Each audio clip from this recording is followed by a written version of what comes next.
The studio lights were blinding, the kind that make even seasoned politicians sweat.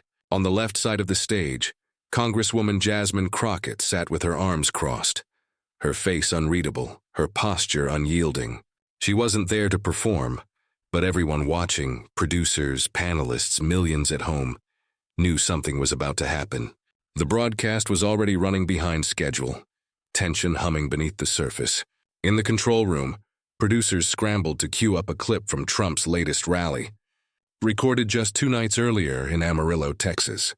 The energy there had been high, the crowd raucous, the former president in his element, dramatic, theatrical, and loud. It wasn't the first time Trump had mentioned Crockett by name, but this time he took it further. In front of a national audience, with his signature slouched posture and familiar pout, he mocked her, saying, "Jasmine Crockett, I've seen smarter fish in a tank. These people send clowns to Congress and wonder why the country is falling apart." Laughter erupted. Someone in the front row held up a sign with her name and a cartoonish drawing of a nose. The crowd roared, the cameras panned, and the moment was captured, ready to be replayed and dissected. Back in the studio, the clip ended and nobody spoke. It wasn't for dramatic effect. It was the kind of silence that buzzes with discomfort, the kind that makes you aware of every sound, the hum of monitors, a cough from the sound booth, the faint shuffle of papers. Glenn Barkley, the moderator and an old-school reporter known for keeping things balanced, finally turned to her. "Congresswoman Crockett," he said as he adjusted his glasses, "you've heard what the former president said. Would you like to respond?" She let out a soft breath, tilted her head, and leaned forward. Not in a rush, not like she'd memorized a speech, but like she'd been waiting for this moment. "Look," she began, calm and steady, "I'm not here to feed into the man's obsession with name-calling. If someone thinks they can smell intelligence, it's no surprise they get confused around me." Her tone didn't rise. Her face didn't flinch. Her words were crisp, clear as glass. The room cracked. Glenn tried to hold a straight face, but a smile crept in. Across from her, Republican strategist Andy Keller's jaw loosened slightly. Another panelist, a journalist from Phoenix, blinked, smiled, and glanced at the producer as if to say, "Please tell me that was caught on camera." The moment sparked a reaction. Not a gentle ripple, but something sharp and undeniable. People didn't just laugh, they noticed. It was one of those instances where power shifts, not through shouting, but through a single sentence. Crockett didn't yell. She didn't have to. She continued, steady as ever. "I've put in years of work. I've studied. I've stood up for people who needed it. And I'm not going to waste time on the insults of someone who struggles with honesty, grammar, and a working microphone." Andy tried to interject. Something about respecting the office, something about tone, but she didn't even glance his way. "I hold office," she said. "I'm not a decoration for his rallies. Let's talk policy. Leave the playground stuff outside." That moment, it wasn't just a news segment anymore. It was something real, raw, direct, and impossible to overlook. The producers cut to a wider shot. Cameras lingered on Crockett's expression for just a beat longer before cutting to commercial. But the real moment didn't wait for the break. It had already escaped into the world. It started with a behind-the-scenes clip in the control room, slightly shaky, taken on a phone. You could hear the studio laughing, but more importantly, you could hear her uncut, unfiltered. "If you can smell intelligence, no wonder you're confused around me." An hour later, when the official clip hit the network's YouTube page, it was already viral. Twitter exploded. Quotes, memes, GIFs. Some overlaid her words on her photo. One replaced Wonder Woman's face with hers. Another showed her dressed as a judge, slamming a gavel labeled facts. Then TikTok jumped in. A 19-year-old in Bakersfield lip-synced the moment in a parody, wearing thick glasses and a mock congressional name tag. 2.3 million views before sunrise. Beauty influencer in Minneapolis played Crockett's quote while applying mascara, calling her the moral compass I didn't know I needed. Even celebrities got in on it. Kerry Washington shared the clip. Ava DuVernay tweeted one word, precision, but it wasn't just hype. The moment sparked conversations, fast, sharp, and widespread. Cable shows covered it that evening. Local radio clipped it into sound bites. Influencers latched on like they'd been waiting for someone to say exactly that. Reddit threads labeled it, "The smell heard around the world." By the next morning, Crockett was trending in 5 countries. She hadn't just answered back. She'd struck a chord. Not everyone took it lightly.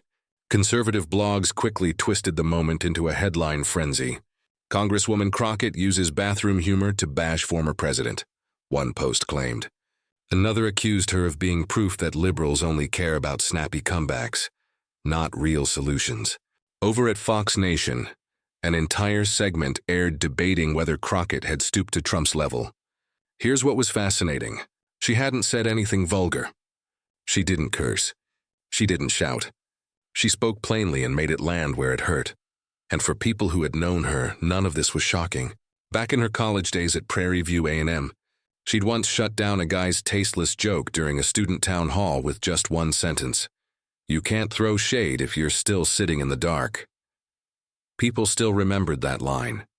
She had always had that rare mix, timing, truth, and knowing exactly where to hit when it matters most. The very next day, her office phones wouldn't stop ringing. Her communications director, Zola Maraman, was practically surviving on espresso and non-stop group texts. "Jazz," she said between back-to-back calls, "CNN wants you. So does The View. MSNBC just reached out. Even a law podcast from Stanford wants you as their keynote guest." Crockett smiled faintly, amused. "Are the students paying?" Zola just raised her eyebrows. "Didn't think so," Crockett muttered. But then Zola paused, her tone shifting. "Seriously, this could be a turning point. People are finally listening, not because of a scandal, but because you said something honest and it struck a nerve." The praise rolled in fast. But something else, something deeper started happening too. Messages came from young black women in law school, from girls on high school debate teams, from professionals who'd been told they were too much. One woman wrote, "You gave me permission to be smart out loud." That hit differently. It wasn't about the joke. It was about what it stood for. That intelligence, especially in a black woman, could be claimed, defended, even used without having to apologize for it. By the weekend, Crockett's team had to hire extra help just to keep up with media requests. Every network wanted her take. Everyone wanted a follow-up. Everyone waited for her to clap back again. But Crockett didn't flood the airwaves with new sound bites. She stayed quiet. Let the moment breathe. Let it speak for itself. But power like that never travels without impact. It always ricochets. And the backlash was already forming. 3 days after the segment aired, Jasmine Crockett entered her district office in Arlington, Texas through the side door. Her day was packed. Committee briefings, calls about a brewing budget issue, and meetings with community activists. But inside, Zola was already at her desk, arms crossed, eyes blurry. "You didn't see the Post headline yet, did you?" she asked. Crockett shook her head, dropped her bag by the window. "Nope. You gonna read it to me like it's bedtime poetry?" Zola sighed, then read aloud. Crockett's comeback, clever or calculated. And that wasn't even the worst. The Dallas Tribune called her too slick to be sincere. Another op-ed hinted she was hiding behind her identity to deflect real criticism. That one hit deeper than she expected. Jasmine slowly set her phone down, looked at Zola. "I said one sentence," she said quietly. "One. I know," Zola replied. "And now I'm either a joke teller or a schemer." Zola didn't answer. She didn't have to. They both knew the pattern. The rules were different for women like her, and even more twisted when she dared to push back with confidence.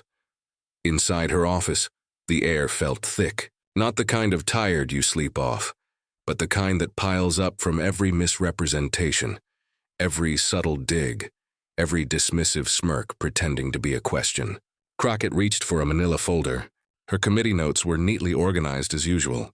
She was known in Washington for doing the reading twice and spotting details seasoned aides overlooked. But none of that seemed to matter now. The narrative had taken on a life of its own. Across town, her mother, Lorraine, sat in her kitchen watching a replay of the segment on her iPad. She'd seen it 3 times already that week, equal parts proud and uneasy. Lorraine didn't show her worry easily. She'd raised Jasmine on her own after her husband passed from a stroke when Jasmine was just 9. She was the kind of woman who could make $10 stretch for a week and still put dinner on the table. But this, watching her daughter become a target of loud voices with louder platforms, it unsettled her. She picked up the phone. "Baby," she said, "I just want to know you're all right." Jasmine paused before answering. "I'm fine, Ma, just tired of dancing around the noise." There was a silence, then her mother's voice, soft but steady. "It might be noise to you, Jazzy, but to them it's everything. Some of these people want to see you shaken. Don't let them." "I'm not shaken. I didn't say you were. Just hold your frame. You've always had it." And that stayed with her. Hold your frame. Her mother's words echoed in Jasmine's head. Back at the office, a senior aide knocked twice and stepped in quietly. "MSNBC's on the line again. They're asking for 10 minutes tonight." Zola let out a tired groan. That's the third time they followed up. Should we delay them again? But Jasmine's attention had drifted out at the office window across the street. Her own face stared back at her from a bus stop ad. Someone had taken her quote, slapped it on a bold graphic, and turned it into a grassroots campaign poster. The version of her on that banner looked strong, unbothered, even defiant. But to Jasmine, it felt like a version frozen in performance. "I'll do it," she said finally. "Tonight, but I'm not walking into another trap. I'm not letting them make me a headline again." Zola looked at her. "So what are you going to say?" Jasmine turned away from the window. "I'm going to say the truth, and this time they're going to have to sit with it." But truth rarely lands soft. She already knew the next wave wouldn't be applause. It would be personal, messy, and full of claws. By the time Jasmine sat under the lights at the MSNBC studio that evening, Trump had already answered. Not with a press release, not from a campaign spokesperson, but with a quick, fiery video posted straight to his Truth Social page. It was filmed aboard his jet, golden leather seats behind him. An American flag awkwardly draped to the side. He didn't hold back. "Jasmine Crockett, she's the new face of the radical left," he sneered. "If you want loudmouths and empty minds running Congress, then sure, go ahead. Make her your hero. But I call her out, and suddenly, I'm the problem." He grinned the way he always did, eyes squinted, voice dripping with mockery. "She thinks she's clever. I think she's exactly what's broken in D.C. It wasn't just a jab. It was a full-scale character hit meant to stir his base and paint Crockett as everything they love to rage against." By airtime, her quote had turned into gasoline for both sides. Right-wing radio hosts called her disrespectful, arrogant, divisive. Fringe podcasters labeled her a planted puppet, and worse, people began questioning not her work, not her record, but her worth. As if the question now wasn't about what she did, but whether she belonged. The moderator, a younger journalist named Nina Hall, tried to steer things neutrally. "Congresswoman Crockett," she began. "The former president released a video just hours ago. He called you a mascot and said you represent dysfunction in government. How would you respond?" Jasmine didn't flinch. "I'll respond the same way I do to all his rants," she said evenly. "With facts. He can name-call all day, but I'm the one showing up to hearings, passing bills, and fighting for people who can't afford to attend his rallies." Nina nodded. But her next question came gently. "Do you think maybe the viral moment took attention away from the policy issues you wanted to highlight?" Jasmine leaned forward. "You know what really distracts from policy, Nina? A man using his platform to insult women instead of debating ideas. I said one sentence and somehow I became the circus." The room fell still. Even the producer behind the lens froze mid-cue. "I didn't ask for that moment," she continued. "I was invited. I responded and I did it cleaner than how I was addressed. Now people want to know if I'm too sharp, too bold, too much.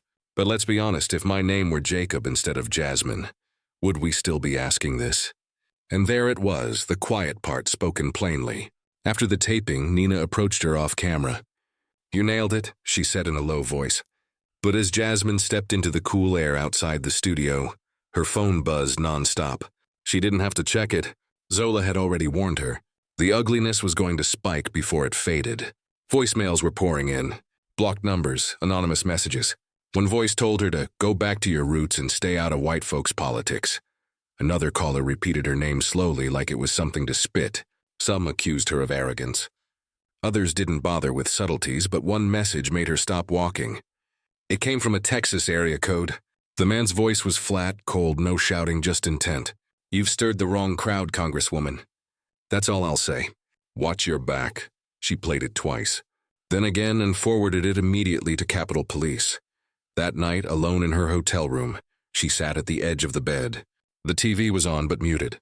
City lights cut through the window blinds. Outside, the world was loud, full of opinions, headlines, debates. Inside, it was just her and the thought she tried not to let in. What if this isn't about what I said, but about who I am when I say it? But the spiral didn't last because the next call wasn't a threat. It was someone she never expected to hear from. Still staring at her faint reflection in the dark glass, her phone lit up with a name, Franklin G. She froze. Congressman Franklin Garrison, 67 years old, Navy vet, old-school Republican from Montana, not exactly someone who shared her politics, but tonight he was calling her, and that changed everything. They'd been seated across from each other on the Judiciary Committee for 2 years. He once called her a spark plug with too much voltage. Not exactly rude, but classic Franklin. Blunt, a little backhanded, and oddly endearing. She picked up the phone. "Congressman Garrison." "Jasmine," he said. "Just wanted to say you carried yourself well." She raised an eyebrow. "That's surprising." "I don't care for the name-calling on either side," he added quickly. "But what you said, it needed to be said, and you said it better than most." She paused a bit, thrown. "Didn't expect that from you," he chuckled. "I've got layers. Just don't tell my base." Then after a brief silence, he added, "Don't let the noise get you down. You're bigger than this moment. Don't forget that." The call didn't last long, but the words stayed with her. Not because she needed his approval, but because somewhere in the chaos someone had seen her clearly. That clarity didn't slow the storm. When she got back to Arlington the next morning, things had escalated. Her district office had received 2 suspicious packages. One was filled with glitter and fake excrement, juvenile maybe, but the other was more serious. A thick manila envelope with no return address. The handwriting on the outside was smudged, uneven. Inside was one line printed in bold type. "Next time, shut your mouth," security was called. Officers swept the building. Staff were sent home for the day. Jasmine stayed behind, sitting quietly in her office, watching officers sift through mail with gloves on. Zola stepped in, holding a water bottle, face tight. "You all right?" Jasmine asked. Zola didn't reply right away. She sat down across from her, then finally said, "They called my mom." Jasmine's eyes narrowed. "What?" "Someone found her number." She answered, thinking it was me.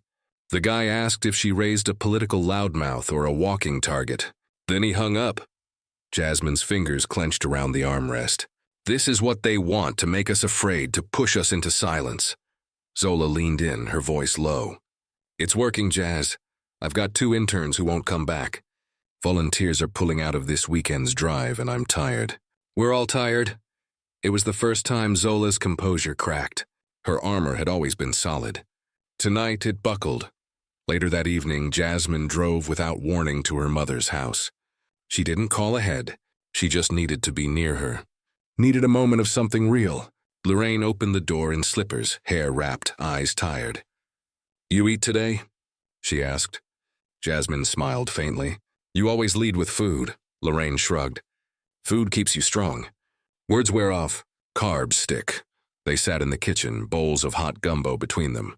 On the muted TV in the corner, a rerun of that political segment played. A conservative talking head now called Jasmine reckless and disrespectful. Lorraine hit mute. "You okay, Jazzy?" Jasmine didn't answer at first. She swirled her spoon, watching the okra sink. Then she said, "I'm not scared. I'm just tired. Tired of having to prove myself twice over to be seen as half as capable."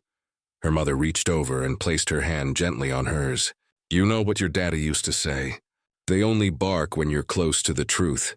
That man didn't say much, but when he did, he meant it. That brought out a real laugh from Jasmine. "You didn't say anything wrong," Lorraine continued. "You just said it in a way they couldn't pretend not to hear, and that scares them." They sat in a silence that didn't need filling. Later that night, Jasmine stood at her bathroom sink. Her phone buzzed on the counter. She didn't reach for it, not yet. She looked at herself in the mirror, hair tied back, makeup gone, eyes heavy. She whispered to her reflection, almost like a reminder, "You're more than a moment. And for that second, she believed it. But belief alone wouldn't be enough.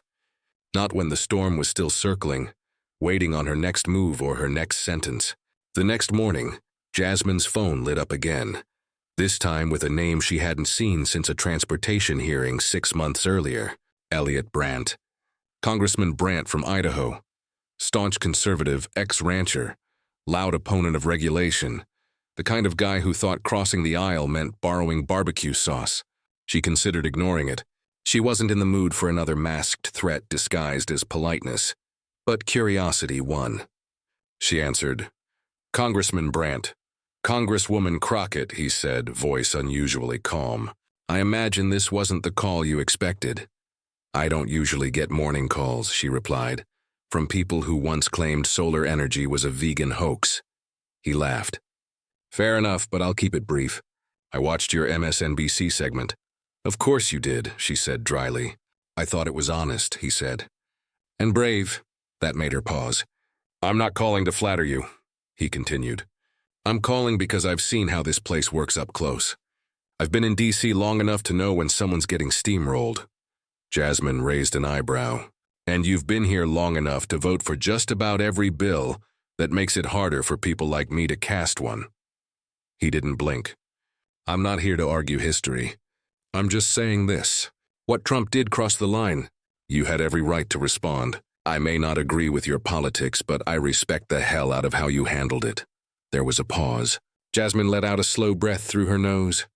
"So why the call?" she asked. "You fishing for a good quote or a clean conscience?" "Neither," he said. "I'm going on the record today live on News Nation. I'm going to say exactly what I just told you." "Thought you deserved to hear it first," she blinked. "You sure your base won't chew you up for that?" "Oh, they will. But maybe some of them need to hear it." And just like that, the call ended. An hour later, Elliot Brandt appeared on screen in a navy blue suit. No flag pin, no theatrics, calm, grounded. The interview started off polite, but soon turned toward the now viral clip of Jasmine's response. The host leaned in. "You've been on the Hill for 3 decades. What do you make of Congresswoman Crockett's remarks and the fallout?" Brandt didn't flinch. People forget that women in Congress, especially black women, are held to a different standard. She responded to a crude insult with clarity and restraint, and it rattled people who aren't used to being challenged without a raised voice. The host hesitated. "So you support what she said?" "I support people standing their ground," he replied, "even if I don't agree with them politically. We can fight over policy, but name-calling, that's not leadership. That's cowardice." Social media didn't know what to do with him. The far right called him a traitor. Some said he was trying to soften his legacy before retiring. The left didn't trust him either, but they couldn't ignore the fact that his words gave Jasmine's stance unexpected momentum. Crockett's phone lit up like a switchboard. A college professor in Arizona texted, "That Brandt quote gave my students whiplash. They're watching it on loop like a plot twist." A young organizer in Michigan messaged, "This is what change looks like when even the unmovable ones start to budge." Zola rushed into Jasmine's office that afternoon, holding up her tablet. "You have to see this. His segment's already clipped and on 3 major outlets. CNN just called it the political surprise of the month." Jasmine didn't say much. She didn't know how to feel. Gratitude wasn't easy to sit with, especially when it had to share space with skepticism. Brandt had never once shown her warmth, but he'd said what needed saying, and in that moment, it mattered. That night, she sent him a 2-word text. "Didn't expect," he replied with 3. "Neither did I." But while the outrage was beginning to cool, something deeper was swelling beneath it. The conversation had shifted. It was no longer just about her or even Trump. By week's end, the debate had outgrown its spark. What stayed behind was the echo, the way people dissected her tone, questioned her right to clap back with confidence. It traveled far beyond politics.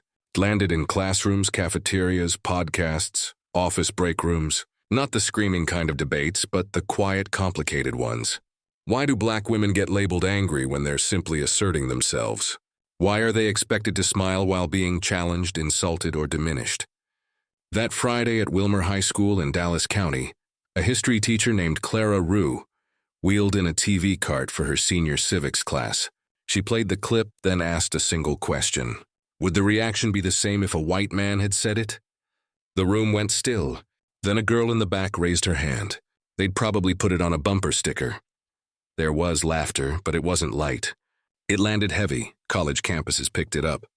The Howard Law Review posted a deep dive tracing generations of women in politics who were labeled too loud, too emotional, too dangerous. Jasmine's name was now in the mix, part of a lineage. An op-ed in the Seattle Post-Intelligencer went viral. It was titled "The Cost of Being Heard." It trended for nearly 3 days. It wasn't praise. It wasn't backlash. It was analysis, questioning how tone, voice, and image are judged differently depending on who is speaking. Jasmine read it twice. Then came the invitations, panels, lectures, interviews, symposiums. She declined most, not out of pride, but because she was tired. She didn't want to be studied. She just wanted to get back to work. But then one email arrived from an old mentor at Spelman College. Subject line, "It's time." The message was short. "They are finally ready to listen. I need you to speak." So Jasmine said yes, just one event, because when the noise fades, someone still needs to tell the story.